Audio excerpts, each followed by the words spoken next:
নমস্কার, আমরা স্টিরিওকেমিস্ট্রির practice set discuss করছি। কলকাতা বিশ্ববিদ্যালয়ের সেমিস্টার 2 এবং সেমিস্টার 4 এর set 3 question.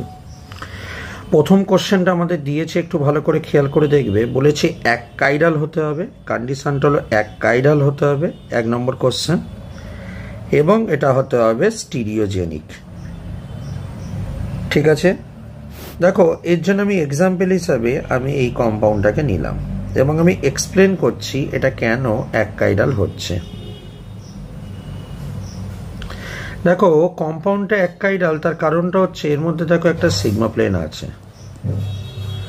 But C this carbon, এই কার্বনটার দিকে যদি তাকাও, দেখো একটা হাইড্রোজেন CH3 ক্লোরিন আর নিচে পুরো এই গ্রুপটা, তাহলে 4 গ্রুপ কি রয়েছে, ডিফারেন্ট রয়েছে। তার মানে 4 গ্রুপ ডিফারেন্ট রয়েছে, মানে এটার আরএস বার করা যাবে, অ্যাবসলিউট নমেনক্লেচার করা যাবে, আরএস বার করা যাবে, এবং ক্লোরিন এবং হাইড্রোজেনকে ইন্টারচেঞ্জ করলে নিউ স্টিরিওআইসোমারও পাবো। কারণ যার আরএস বার করা যায় তার ইন্টারচেঞ্জ করলে অবশ্যই নিউ স্টিরিওআইসোমার পাবো। তাই জন্য এটাকে বলবো আমরা স্টিরিওজেনিক সেন্টার। পরের কোশ্চেনে আসি। পরের কোশ্চেনটা আমাদের বলেছে যে এটার অ্যাবসলিউট এবং রিলেটিভ নোমেনক্লেচার বার করতে। তাহলে একবার আমরা জেনে নিই রিলেটিভ নোমেনক্লেচারটা কি। রিলেটিভ নোমেনক্লেচার হচ্ছে ডি এবং এল আইসোমার, আর অ্যাবসলিউট হচ্ছে RS নোমেনক্লেচার, যেটা 3 ডাইমেনশনাল নোমেনক্লেচার।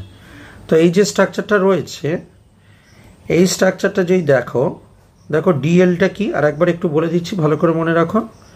ইলেকট্রোনেগেটিভ গ্রুপ যদি ডান দিকে থাকে তখন ডি ফর ডান, আর ইলেকট্রোনেগেটিভ গ্রুপ যে লেফট সাইডে থাকে তাকে হলো এল। এটা মনে রাখার সুবিধার জন্য বলেছে। কিন্তু প্রথম কাইরাল কার্বন, তাহলে কি করতে হবে, ফার্স্ট কাইরাল কার্বনটাকে দেখতে হবে। ঠিক আছে, তো তুমি দেখো ফার্স্ট কাইরাল কার্বনটার দিকে তাকাও। ইলেকট্রোনেগেটিভ গ্রুপ OH গ্রুপ কোন দিকে আছে, ডান দিকে রয়েছে, তার মানে এটা হলো ডি আইসোমার। এটা হলো রিলেটিভ নোমেনক্লেচার হয়েছে, রিলেটিভ হয়েছে। এবার আমি এই কম্পাউন্ডটারই অ্যাবসলিউট নোমেনক্লেচার ড্র করব। ঠিক আছে, তাহলে অ্যাবসলিউট নোমেনক্লেচার ড্র করতে হলে কি করতে হবে, এটাকে একটা 3 ডাইমেনশনে নিয়ে আসতে হবে, তাই তো? তাহলে এটাকে যদি 3 ডাইমেনশনে নিয়ে আসতে চাই তাহলে কেমন হবে, CH3 C2H5 আপ ডাউন, আপে থাকবে কোনটা H, ডাউনে থাকবে OH।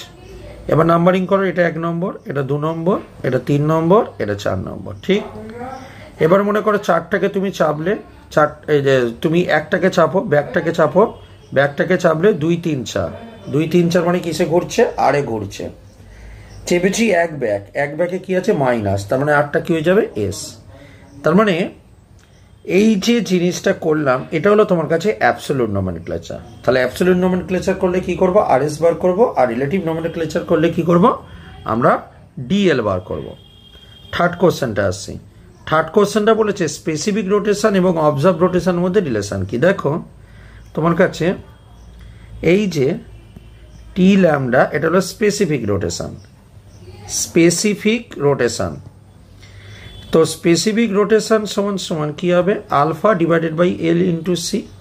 এই আলফাটা হলো অবজার্ভ রোটেশন। ঠিক আছে, তো এইটা হলো রিলেশন। তারপরে কোশ্চেনটা বলেছে এই কম্পাউন্ডটার RS বার করতে বলেছে।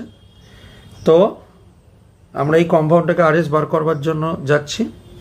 তাহলে কি করতে হবে, আমি কম্পাউন্ডটাকে আগে লিখে নিচ্ছি। কোশ্চেন নাম্বার 4, 4 নম্বর কোশ্চেনে আছি। এটা OH H CH3 C2H5।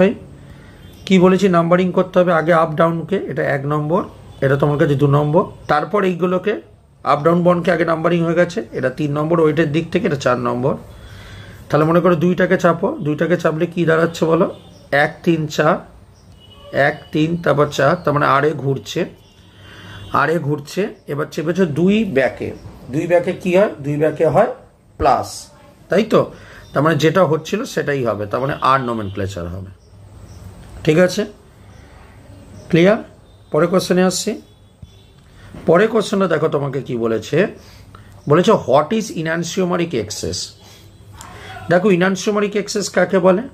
ইনানসিওমারিক access বলা হয় এক্সেস অফ ইনানসিওমার। কাকে বলা হয়? Access of ইনানসিওমার over DL pair, over DL pair. যেমন মনে করো যেটা দেওয়া আছে 30% ডি বলেছে, 30% ডি হলে বাকি যে 70% আছে এটা ডি এবং এল এর মিক্সার, ঠিক আছে?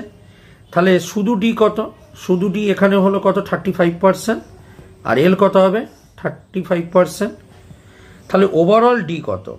আগে ছিল 30% আর পরে হলো ডি 35%, তার মানে হলো 65%, ঠিক আছে? আর শুধু এল কত? শুধু এল হলো 35%, ঠিক?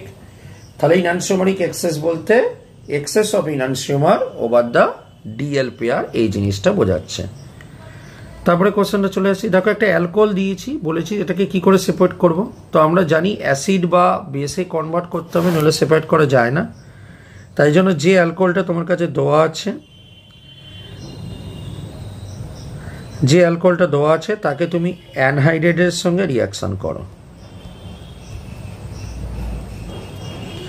করলে কি হবে? এই যে অক্সিজেনের লোন পেয়ারটা, এটা কি এখানে অ্যাটাক করে, তারপরে এই বন্ডটা খুলে দেয়। অ্যাকচুয়ালি এটা উপরে ওঠে, এটা ব্যাক করে, তারপর খোলে। তাহলে দেখতে এইটা হচ্ছে, এখানটা গিয়ে অক্সিজেন দিয়ে এই গ্রুপটা জোড়া লেগে গেছে, এমই ইটি এইচ, আর নিচে হলো অ্যাসিড, ঠিক? এইটা তার মানে দেখো অ্যাসিড করে দিয়েছো, যেটা কিনা ইনানসিওমার প্লাস মাইনাসে মিক্সার আছে। এবার অ্যাসিড হলে কি লাগে জানো নিশ্চয়ই? মাইনাস ব্রুসিন। তাহলে মাইনাস ব্রুসিন নিলে এই যে প্লাস আইসোমারের সঙ্গে মাইনাস ব্রুসিন থাকবে, আর মাইনাস আইসোমারের সঙ্গেও মাইনাস ব্রুসিন থাকবে। কত বড় কম্পাউন্ডটাকে লিখছি না, শুধু কম্পাউন্ড বলে ছেড়ে দিচ্ছি। তারপর কি করতে হবে? এটাকে ফ্র্যাকশনাল ডিস্টিলেশন করতে হবে। তাহলে প্লাস কম্পাউন্ড মাইনাস ব্রুসিনটা আলাদা হয়ে গেল, আর মাইনাস কম্পাউন্ড মাইনাস ব্রুসিনটা আলাদা হয়ে গেল। তাহলে দুটো আলাদা হয়ে গেল। এবার তুমি কি করবে? এবার জাস্ট হাইড্রোলিসিস করো। হাইড্রোলিসিস করলে প্লাস ওই যে কম্পাউন্ডটা রয়েছে সেটা আলাদা পেয়ে যাব, আর এটাকেও ঠিক হাইড্রোলিসিস করো।